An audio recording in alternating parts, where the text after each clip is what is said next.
தமிழகத்தில் மொத்தமாக சுமார் 6.33 கோடி வாக்காளர்களுக்கு எஸ்ஐஆர் படிவங்கள் விநியோகம் செய்யப்பட்டுள்ளதாக தேர்தல் ஆணையம் அறிவிப்பு வெளியிட்டிருக்கிறது. அந்த அண்மை செய்தியை பார்த்து வருகிறோம். 12 மாநிலங்களில் மொத்தமாக 99.65% எஸ்ஐஆர் படிவங்கள் விநியோகம் செய்யப்பட்டுள்ளதாகவும் தெரிவிக்கப்பட்டுள்ளது. தமிழகத்தில் எஸ்ஐஆர் படிவங்களை ஒப்படைக்க வரும் 11ஆம் தேதி வரை கால அவகாசமும் வழங்கப்பட்டிருக்கிறது. அந்த அண்மை செய்தியை பார்த்து வருகிறோம். தமிழகத்தில் இதுவரை 98.86% எஸ்ஐஆர் படிவங்கள் விநியோகம் செய்யப்பட்டதாக தேர்தல் ஆணையம் அறிவிப்பு வெளியிட்டிருக்கிறது. விவரங்களோடு இணைகிறார் நமது செய்தியாளர் ராஜேஷ். வணக்கம். மேலும் விவரம்.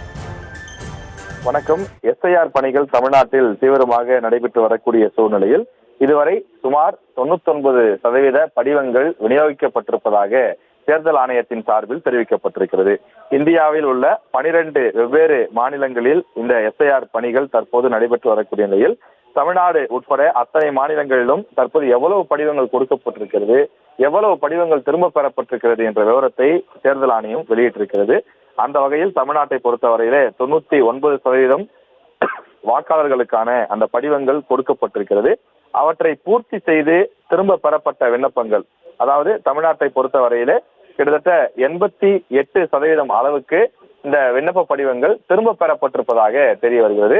முன்பு 4ஆம் தேதி வரை மட்டும்தான் அவகாசம் என்று இருந்த நிலையில் தற்போது அது 11ஆம் தேதி வரை நீட்டிக்கப்பட்டிருக்கிறது. எனவே மீண்டும் இந்த திரும்ப பெறப்படக்கூடிய கால அவகாசம் அதிகம் இருக்கக்கூடிய காரணத்தினாலே 100% படிவங்களை வாக்காளர்களிடமிருந்து, அதாவது பொதுமக்களிடமிருந்து திரும்ப பெறுவதற்கான பணியை இன்னும் வேகமாக செய்வதற்கு தேர்தல் தலைமை அதிகாரி உத்தரவிட்டிருக்கின்றார். எனவே அந்த பிஎல்ஓக்கள் என்று சொல்லக்கூடிய தேர்தல் நடத்தக்கூடிய அந்த வாக்குச்சாவடி அலுவலர்கள் வேகமாக சென்று வீடுகளுக்கு அந்த பூர்த்தி செய்யப்பட்ட விண்ணப்பங்களை பெறுவது, பூர்த்தி செய்ய தெரியாத வாக்காளர்களிடமிருந்து அவர்களுக்கு உதவி செய்து படிவங்களை பூர்த்தி செய்வதற்கு உதவுவது ஆகிய பணிகளை மேற்கொள்ள இருக்கிறார்கள்.